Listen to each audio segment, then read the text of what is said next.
So hi guys, ఇవాళ ఒక unique శివాలయంకి వెళ్ళబోతున్నాం అనమాట. హైవే అయితే సూపర్ ఉంది. అండ్ హాయ్ దేవ శంకర.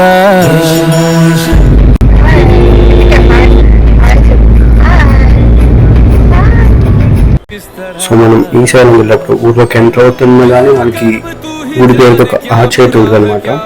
సో ఈ గుడిలో శివుడి యొక్క ప్రత్యేకత ఏంటంటే శివుడు తల కిందగా ఉంటారు అనమాట, పక్కన అమ్మవారు కూడా ఉంటారు.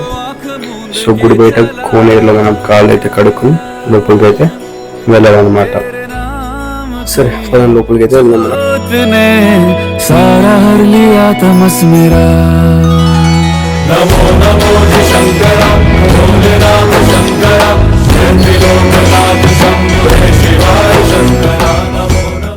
సో చూశారు కదా, ఈ విధంగా శివుడు అయితే తల కిందలో ఉంటారు, పక్కన అమ్మవారు కూడా ఉంటారు.